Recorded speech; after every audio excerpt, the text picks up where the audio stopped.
정보를 활용해가지고 파악해. 얘들아 생각해봐. 예를 들면 너네가 떡볶이 먹으러 가기로 했어. 근데 별로 안 친해. 얘가 떡볶이 좋아하는지 안 좋아하는지 몰라 나는. 그래서 야 떡볶이 먹으러 갈래? 이렇게 물었어. 근데 얘 친구가 대답을 응 아니야 이렇게 말 안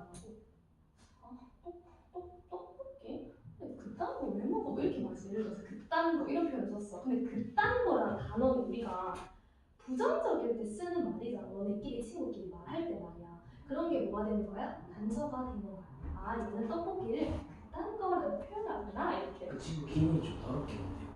아 그런 아니 그냥 파악해야지. 아 떡볶이 싫어하구나 이렇게. 그렇게 해서 의도를 파악한다는 거야. 근데 봐봐. 그렇게 해서 그런 의도를 상황 맥락에서 아 이런 상황에서는 이런 의미구나. 이런 단어를 쓰는 거는 부정적이구나. 이런 걸 파악하려면 결국 내 머리에 뭐가 있어야 되더라고. 배경 지식이 있어야 돼. 알았지? 배경 지식.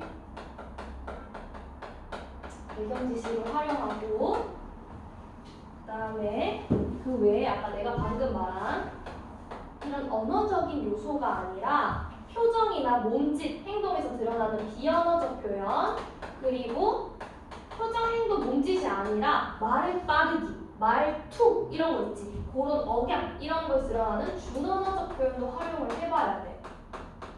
자 정리하면 추론하며 듣기의 방법에는 그 담화에서 일어나는 단서를 활용해가지고 그 사람 의도를 파악하는 건데 그때 단서를 정리하면 네 가지 정도 나눌 수 있다고. 성민아 어딘가에 적어야지.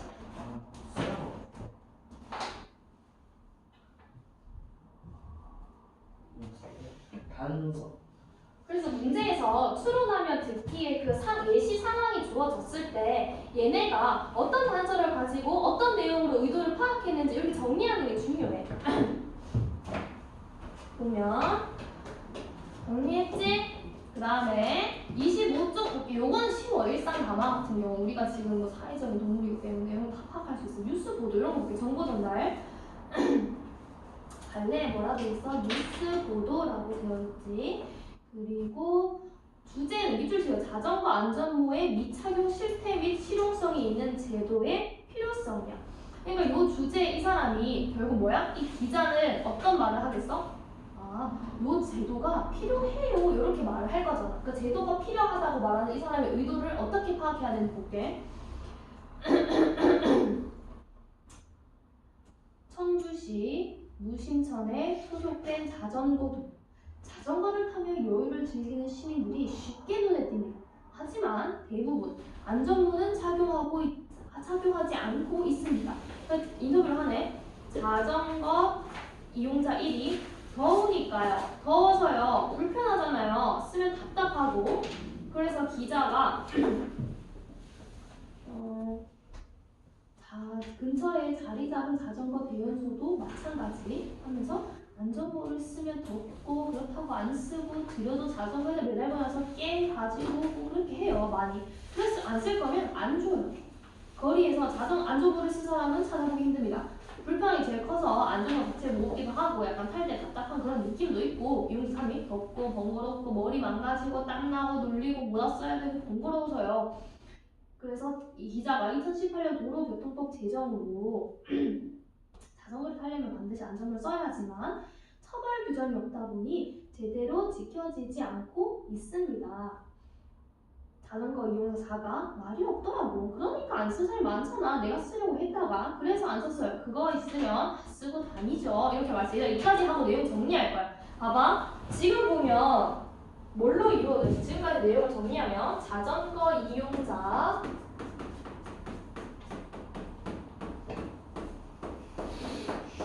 또 거기 보면 자전거 대여소 관계자가 있지. 대여소 관계자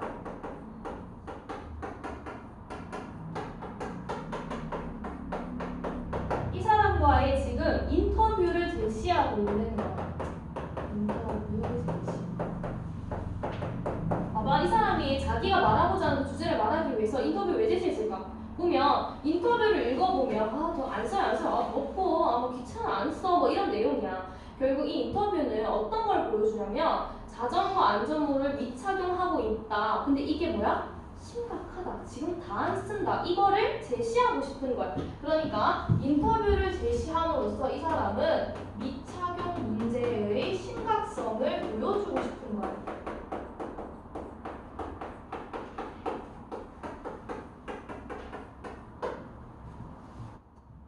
근데 필기해야지.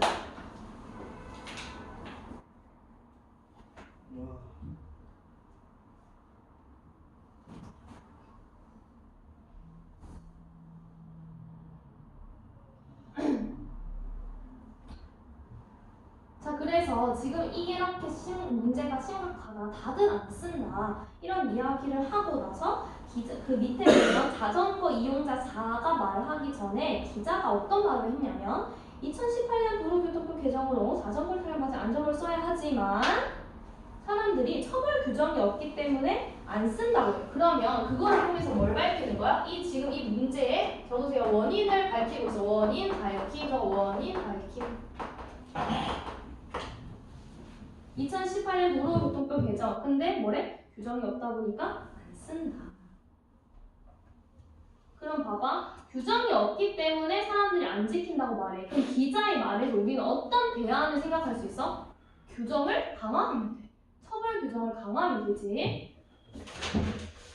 자, 넘기세요. 그 다음에 기자가 유명무실한 안전모 의무화 규정으로 자전거 사고 사망자 수도 다시 늘고 있습니다. 지난해 자전거 교통사고로 숨진 사람이 충북에만 5명, 전국적으로는 91명으로 법규 시행 전 수준으로 다시 늘었습니다. 그 자전거 교통사고에서 확인된 안전모 착용률도 20%에서 그친 것으로 분석됐습니다.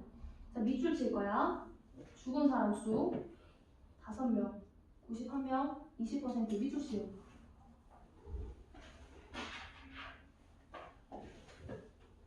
그리고 심지어 20%그 밑에 보면 도로교통 교육운영처 교수가 말하기를 2017년부터 21년도까지 봤을 때 사고 난 사람 중에 안전모 착용한 사람이 밑줄 20%였고 그리고 사실 자전거 운전자들이 그만큼 안전모를 실제로 착용 안 하고 있는 경우가 많다는 통계죠. 이렇게 말해. 밑에 봐봐. 거기 밑에 있었는데 3번에 봐봐. 통계자료 밑줄 또 전문가 인터뷰 밑줄. 그러니까 이런 거를 활용한 의도를 파악해야 된다는 거야. 통계 자료를 보면 결국 뭐가 나와 있어? 밑줄 봐봐. 통계 자료는 구체적인 수치를 말해줘 사람들에게. 그러니까 예를 들어서 사망자 수가 늘고 있습니다. 이거보다는 사망자 수가 100명입니다. 이렇게 말하는 게 조금 더 심각해 보이잖아.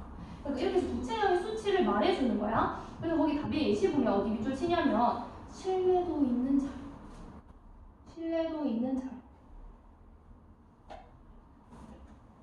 신뢰도 있는 자료를 통해서 결국에 뭐야?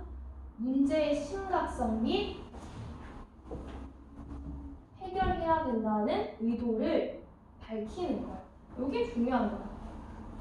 그러니까 이 기자가 자기 주제를 말하기 의도를 밝히기 위해서 사용한 특징 같은 거지. 그럼 한 채우기 1번에 자전거 이용자와 대여소 관계자 인터뷰 내용으로 자전거를 탈 때 대부분 사람들이 안전모를 쓰지 않는다는 걸 알 수 있다. 그래서 어떻게? 그 밑에 밑줄 미착용 실태 및 문제의 심각성을 알리려는 의도는 거야. 밑줄 치세요. 1번에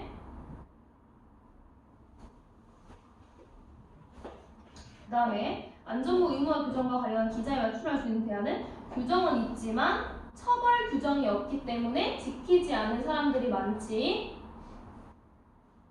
그럼 얘들아 정리하면 기자의 의도는 뭐야? 자전거 주행 시에 운전자의 안전모 착용률을 높일 수 있는 제도가 필요하다. 그래서 이 보도에 자기가 하고자 하는 이 의도를 전달하기 위해 사용한 방법을 정리한 뭐가 있어? 인터뷰, 구체적인 통계 자료, 그리고 신뢰도 높은 전문가의 의견. 이 정도 3가지로 정리할 수 있는 거 알겠지? 이런 게 중요해. 정보 전달 글은. 그 다음에 연설해볼게. 연설을 듣고 하자의 의도와 관점을 추론해보자. 위에 쪼매나게 적힌 거 동그라미 설득.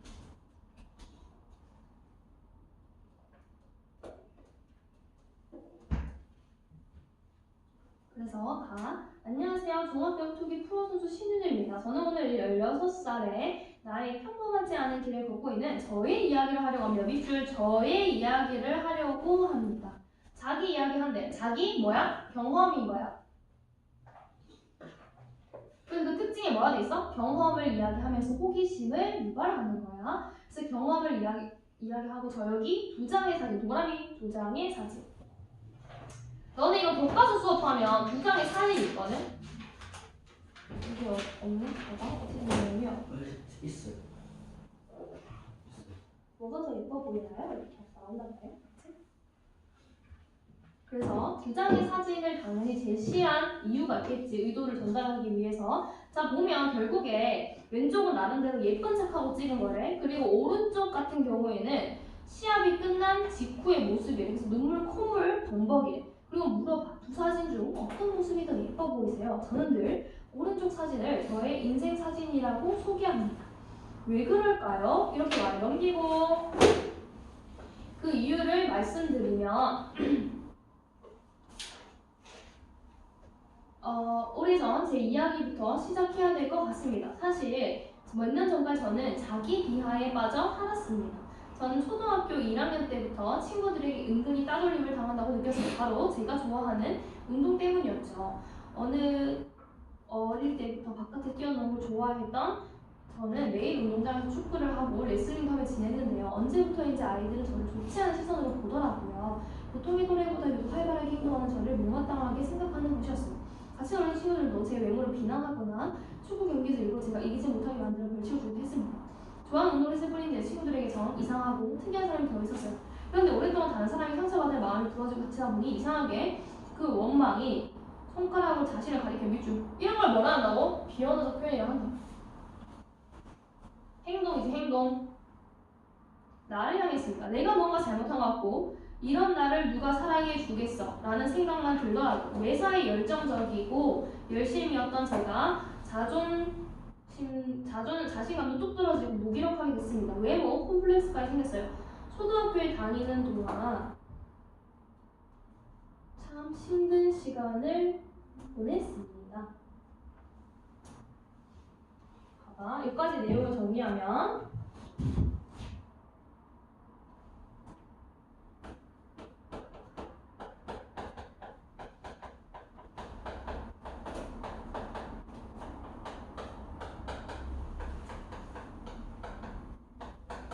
어린 시절 자기가 따돌림 당했던 경험을 제시하면서 어떻게 했대? 그 태도가 스스로 원망하고 자책했대. 나중에 되니까.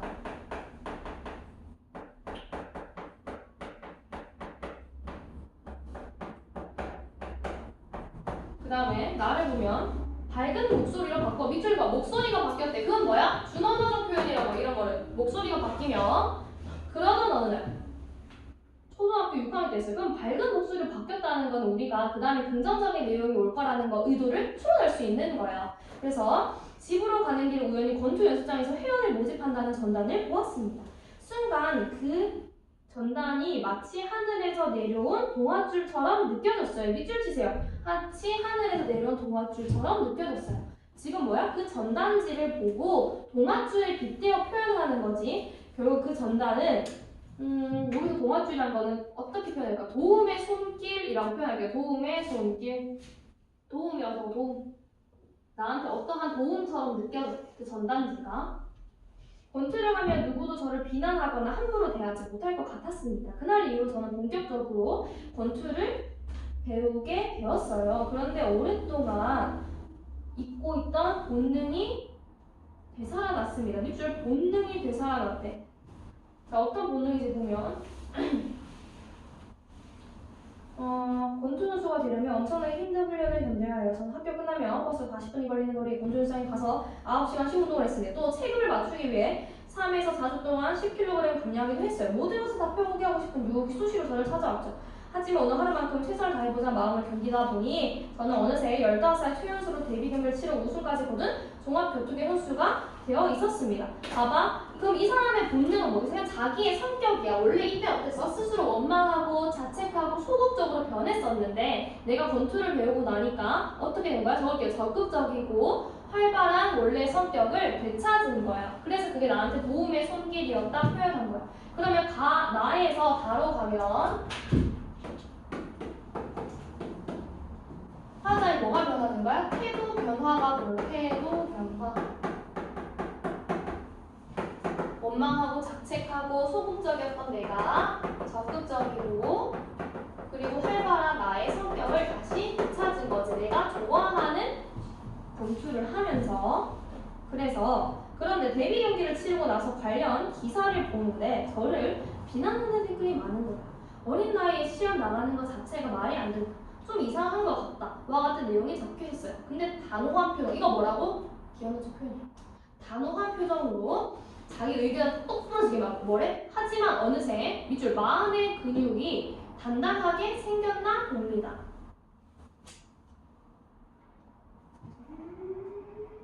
봐봐. 여기서 마음의 근육은 어떤 걸 뜻하는 걸까요? 이런 거 물어보면 좋지. 마음의 근육? 생각하면 자기가 어린 시절에 따돌림을 당하면서 외모 비하 같은 그런 시련들을 많이 겪었잖아? 근데 이제는 이런 악성 댓글을 받아도 그 시련을 어떻게? 극복할 수 있는 힘이 생긴 거야. 적을게요. 그럼 마음의 근육은 뭘 뜻하는 거야? 시련을 극복할 수 있는 힘. 적어요. 시련을 극복할 수 있는 힘.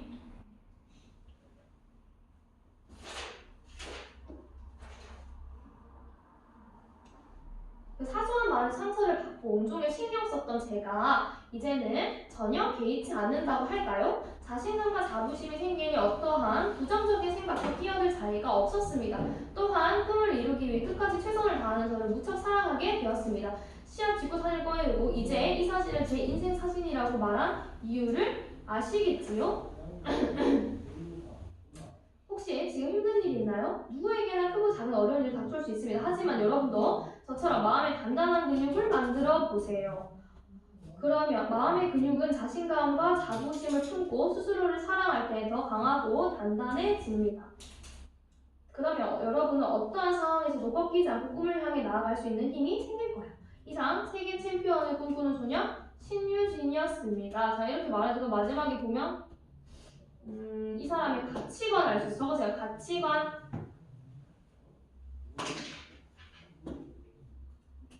어떠한 시련도 극복할 수 있는 내면의 힘을 길러야 한다 이 뜻이야. 어떠한 시련도 극복할 수 있는 내면의 힘을 길러야 한다. 그게 결론에서 드러나지.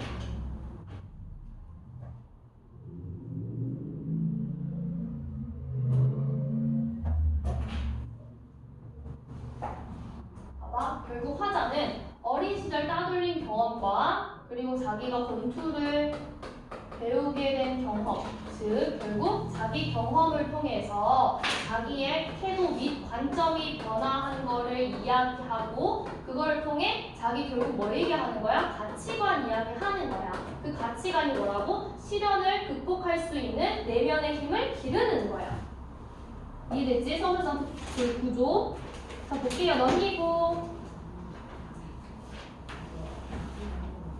1번 벌어진 사건을 정리한 거래. 화자의 상황을 고려하여 의미를 추론해보자. 저는 자기 비하에 빠져 살았습니다. 자, 여기 보면 뒤 같이 볼게. 자, 결국 자기 비하에 빠져 살았다는 거는 화자의 따돌림 당했던 상황을 생각해보면 어떤 의미라고? 오른쪽 같이 볼까? 29쪽 위에 기억 보이지? 스스로를 원망하고 무기력한 시간을 보냈다 이 뜻이지. 그리고 니은에 보면 그 전단이 마치 하늘에서 내려온 동화줄처럼 느껴졌어요. 아, 권투가 시련과 고통을 극복할 수 있는 나한테 도움이 되는 방법이라고 느꼈다는 거야. 그 다음에 딕은 오랫동안 잊고 있던 본능이 살아났어요. 항상 열정적이고 열심이고 적극적인 자기의 태도 변화가 생겼대. 그리고 리을 마음의 근육이 단단하게 생겼나 봅니다. 자신감과 뭐를 갖고? 유찬이 뭐를 갖고? 적었어요. 자부심.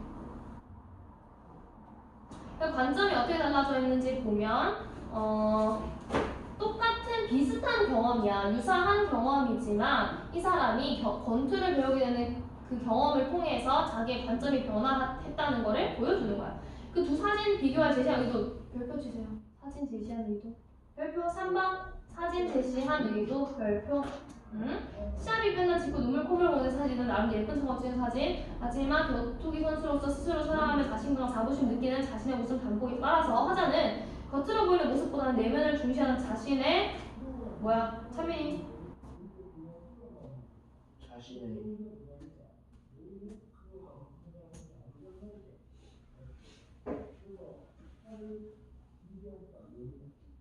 속마음? 가치관을 드러낼 수 있으며 어린 시절과 달리 자신의 내면이 당당하게 성장했음. 그러니까 듣는 청중도 너네도 내면 성장을 해 라고 청중에게 자기의 가치관을 그렇게 하라. 이해했지? 그래서 설득하고 싶은 대상 공부 전하는 바는 자책감에 사로잡힌 친구들에게 마음의 근육을 만들면 어떤 상황에서도 상처받지 않고 꿈을 이루기 위해 최선을 다할 수 있다라는 거예요. 봐봐, 밑에 뭐가 있어? 광고가 있어. 그럼 얘들아, 광고는 어떤 목적이야? 국어에서 말하는 목적이 크게 네 가지로 나눠. 정보 전달. 그래서 우리 신문기사 봤지? 그리고 두 번째는 설득. 세 번째는 사회적 상호작용. 편지 같은 거. 그리고 네 번째는 정서 표현. 자신의 정서 표현. 일기 같은 거. 수필 이런 거. 그럼 봐봐. 광고는 여기서 뭐야? 당연히 설득인 거야. 그럼 우리가 설득이라는 그 갈래의 목적을 알고 상황 맥락을 판단해서 단서 가지고 추론하며 듣게 해보자 이 얘기인 거야. 이해했지? 넘기세요. 자, 광고 속 감화의 의미를 파악하고 의도 추론해보자. 승관에서 넘어서면 어쩌려고요? 5초만 이렇게 하면 무슨 뜻이야? 기다려. 손잡이를 잡으래요. 그치? 손잡이 잡기. 기다리는 거 같네. 기다리는 거는 엄마가 손잡이 잡지 말라는 거 같아. 손잡이 잡기. 그 다음에 또 밑에 뭐 똑같이 뭐라 돼 있어? 5초만 이라고 돼 있지. 그럼 요거는 물에 들어갈 준비 운동 해라. 그 다음 또 5초만 하는 건 뭐야? 신호등이 바뀔 때까지 기다려라. 그럼 얘들아 봐봐. 똑같은 5초만인데 요 말에 담긴 의미나 내용이나 의도가 다 달라. 맞지? 그 이유가 뭐야? 상황이 다르기 때문이지. 주어진 상황이. 자, 그러면 5초만이라는 동일한 표현을 계속 뭐 하는 거야? 강조하는 거야. 강조. 광고는 설득이 목적이기 때문에 딱 임팩트가 있어요. 그래서 강조하는 거야. 강조하기 위해서 5초만이라는 동일한 말을 통해서 그 상황을 다르게 주어지는 거야. 이 광고의 의도를 추론해보자. 뭐냐? 5초의 짧은 시간이라도 뭐 적어야 돼? 유찬이. 첫째, 생활안전 규칙을 떠올리며 지키기 위해 노력한다면 사고를 예방할 수 있는 것을 위주로 압축적이고 효과적. 그래서 효과적으로 전달하기 위해서 뭘 사용한 거야? 동일한 표현인 5초만을 활용했다. 이렇게. 그 다음에 5초만 활용할 수 있는 말 밑에 보면 버스, 식당, 차 이렇게 더 많은 사례들이 있겠지. 자, 얘들아 이렇게 해가지고 숙제는 어디 해오냐면 37쪽까지. 운동을 할 수 있을 것 같아. 아니 그럼 다 돼 있어야 되니까. 뭐 돼 있어야 되니? 처음부터 37초까지 이렇게 돼 있어야 돼. 처음에 할게. 그 다음에 2-1 돼 있어야 되고 형태조 했었어야 되고. 야, 새로운 길 문제 풀었어? 보자. 새로운 길은 수영이 진짜 안 풀었어요. 아니 니는 나 선생님 풀었어? 그럼 이것만 했어? 이것도 더 했어? 더 했어? 나는 그냥 수대부중으로 갈게. 진짜 어려운데. 아니, 오성이 오늘 좋은 것도 했어. 왜 안 매겼어 근데? 잡지가 없었대요. 어떻게 없어?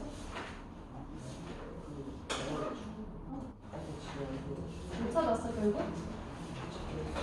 찾았어? 좀 늦게 찾아가지고. 자, 있어. 야, 그거 껴봐. 패스트 패션. 뒤에 안 했는데? 뒤에 거 해야 되네. 뒤에 거 숙제하, 뒤에 거 언제 나오는 거야? 뒤에 거 숙제하고, 오늘 푸는 거 많이 좋아하고. 너는, 나가.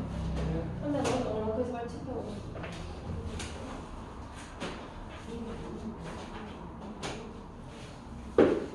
새로운 길은? 없어? 안 했어? 새로운 길 이거 듣잖아. 예. 우리가 지난주 했잖아.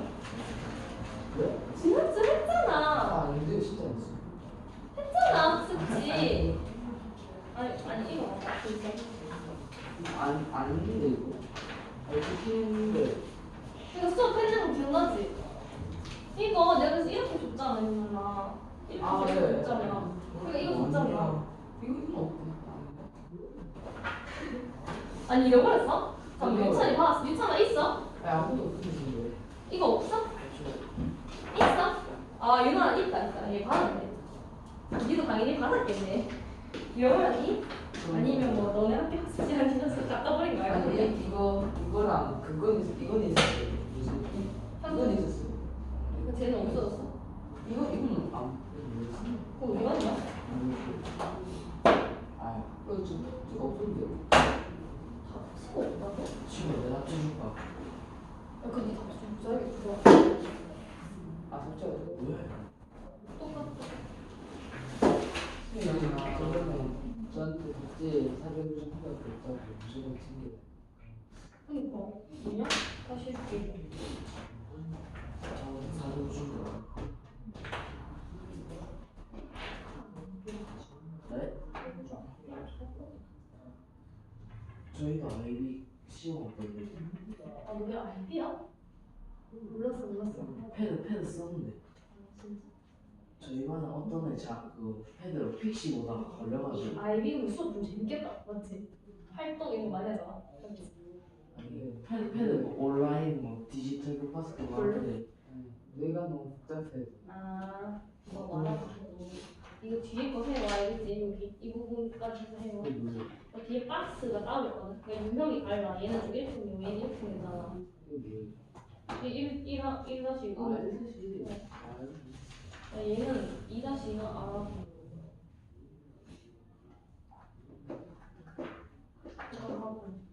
얘는 그 매기고 이거 다 줄 테니까 그리고 뒤에 거 배우고 이만큼까지만 더 뒤에 좀 모는데 그 있을 빼고 요약하기만 1-1이랑 하고 이거 하고 민아 너는 좀 잘 맞추겠어. 이거 말고 이거 상해 세트다 세트. 언제 하나 이거? 이거 언제 하노 도대체? 그거 오늘 리스해라. 실시 보다가 좀 하고. 아니 그 벼락치기 하고 배우는 나와서 하고. 큰일 났다. 나와서 하고 이렇게 하고 있어? 여기도 아니네. 나와서 하고 하면 안 돼? 그 30 그 숫자 제일 원하는 거 있어. 응? 아 미리 패스트 패션 해야지. 패스트 패션 봐봐. 패스트 패션. 패스트 패션. 패스트 패션. 이거 안 잡아. 패스트 패션. 어? 했어? 페페 했어. 페페? 아니 저 빠르게 페페 안 했는데? 안 끝이요? 응. 페페 할 수도 있었는데. 페페 안 했다. 아 개구리. 너네 필기하에 되어 있는지 봐봐. 페페. 저 했는데. 필기 돼 있어? 얘가 돼 있어요. 제가 그때 빠져서 모든 걸 수도 있어요. 돼 있긴 해. 페페? 문수는 설득 썩은 아직 물론 주장된 거 결국 기준이 너 돼 있어? 내가 못 보여줬을 거야. 야, 왜 이렇게 이거 한 기억이 없지, 근데?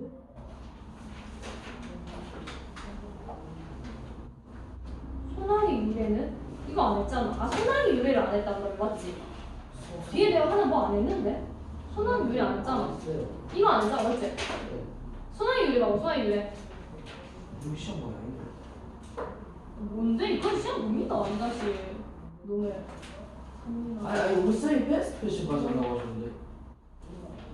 거기는 패스트 패션까지 이런 말 없는데? 그냥 2-2, 2-1 이렇게만 돼 있는데? 야, 아니, 나 있다. 야. 너네 시험이. 아니 규찬이가 패스트 패션이라고 하지 않아요? 근데 여긴 2-1이라고 돼 있어. 아 근데 규찬이가 패스트 패션까지 안 한다고 했어요. 아니 서유찬 쌤이. 믿을 수 없어 나. 아니 그냥 할래. 서유찬 쌤이 수업 시간 때 그 나는 근데 시험 공지는 그런 말이 없어. 아니 그 나는 선생님이 한 대까지만 내가 한 대까지만 시험 범위를 출제한다 했는데 이때까지 하는 그 소나기 위를 이거 안 했고 패스트 패션까지만 했다니까요. 진짜 안 해도 돼요. 야. 아니 진짜 이거 정리하자. 빠른 정리. 내용 알아야 돼. 시간인데 알았어요. 소나기 위를 소나기 위를 아니에요. 얘들아 봐봐. 됐고 옆에 민담이 어디 있지? 이거 이거 좀 그거야. 좋은 지식이잖아. 민담 준비. 지식이. 너 손에 귀가 손하겠네. 그러니까 그런데 봐봐, 얘들아 민담이 뭐냐면 이거야. 옛날에 이런 그러니까 이게 그 우리가 옛날에 하는 거를 관례를 뭐라고 하냐면 입에서 입으로 전해 내려온 이야기에서 설화라고 해. 설화에는 크게 세 가지 종류가 안에 포함돼 있어. 숨이 이렇게 가볍니 틀어주세요. 우설. 자, 설화에는 뭐가 있냐면 민담, 요런 거, 소나기 요 이야기, 재밌는 이야기, 그리고 하나는 전설, 그리고 하나는 신화야. 전설. 신화는 이름 보면 알겠지? 뭐 신적인 존재가 등장하는 거야. 주몽 신화 이런 거, 영웅 등장하고, 그리고 뭐 그리스 로마 신화 붙이잖아. 그러니까 그리고 전설 같은 거는 항상 뭐가 있어야 되냐면 증거가 있어야 돼. 예를 들면 이런 거야. 뭐 우리가 지금 우리 학원이 알고 보니까 막 1500년 된 건물이야. 그 건물 자체가 뭐가 되는 거야? 증거가 되는 거야. 그래서 우리가 유적지 가고 이렇게 하는 거야. 왕관 남아있고 박물관에 있고 이런 거지. 그런 전설이야. 거기서 내려온 전설. 그 민담 같은 거는 이런 이야기. 이게 옛날에 어떤 스님이 동명하다 미줄 옛날에 그러니까 이런 거 있지. 옛날에 이런 거 막 막연한 시간 같은 거 이런 게 서로의 특징이야. 구체적으로 몇 년도에 몇 월 이런 게 전혀 없어. 옛날에 어떤 스님이 동양을 하러 다녔지. 지 동명지. 어때? 말투가? 막 대화하는 말 같아. 문어체가 아니야. 그런 걸 우리 뭐라 하냐면 구어체라고 해. 구어체. 소설에서 한 번씩 등장해. 구어체를 활용하면 대화하는 듯한 느낌을 주니까 친근하겠지. 친근해요. 친근해. 그리고 동양으로 얻은 쌀을 바랑에 넣어 짊어지고 가는데 무더운 여름날이라 땀 뻘뻘 흘리고 가다가 나무 그늘 쉬어 가기로 했어. 때마침 농부 한 사람이 손을 물어 논을 갈다가 그 나무 그늘에 와서 함께 쉬게 되었단다. 곧 모를 내야 할 텐데 비가 안 와서 큰일이군요. 날이 이렇게 가물어서야 원. 농부가 이렇게 날씨부터 스님이 입고 있던 장삼을 여기서 완전 노네. 걱정 마시오. 해지기 전에 비가 내릴게요. 하거든. 농부가 그 말을 믿으려 하지 않지. 스님 농담을 참 잘하시는군요. 이렇게 날이 쨍쨍한데 무슨 비가 온다는 말입니까? 두고 보시오. 틀림없이 꼭 비가 올 거예요. 스님은 비가 온다고 하고 농부는 비가 안 온다고 하고 서로 제 말 옳다고 우기다가 내기를 하기로 했어. 그럼 어디 내기를 해봅시다. 스님 말대로 해지기 전에 비가 오면 저 소를 드리죠. 소를 거는 거야. 농부들 오랜 경험이 있는지라 이렇게 맑은 날에 갑자기 비가 올 리 없다고 믿고 자신만만하게 나섰지. 농사꾼에게 없어서는 안 될 귀중한 소를 4개 걸었으니 이길 자신이 있다는 뜻이 아니야. 조수이다. 소승은 가진 게 이 쌀밖에 없으니 지면 이 바람에 있는 쌀을 모두 드리지요. 스님은 스님들을 믿는 구석이 있어서 하루 종일 동양한 쌀을 모두 내놓겠다고 나서네. 그리고 나서 농부는 다시 논을 갈고 스님은 나무 밑에 쉬고 있었지. 농부는 논을 갈면서도 쌀이 공짜로 생기는 횡재수가 생기는 거라고 좋아했어. 넘기고. 그런데 이게 웬일이야? 갑자기 마른 하늘에 찬물이 펴는 시커먼 비구름이 깜짝할 사이에 뭉게뭉게 모여들지 않겠어? 그러더니 곧장 장대 같은 비둘기가 마구 쏟아지기 시작하는 거야. 농부들이 흠뻑 젖어 소를 물고 나무 밑으로 왔어. 농사꾼에게 때마침 비가 오는 것보다 더 기쁜 일이 어디 있겠어. 농부는 내기에서 진 것보다 비가 오는 게 좋아서 싱글벙글하네. 소를 잃게 됐다는 것도 잊어버리고 말해. 스님, 참을 요하십니다. 갑자기 비가 올 걸 어떻게 알았습니까? 그저 입고 있던 옷을 만져보고 알았지요. 예? 옷을 만져보면 안다고요? 그게 보수를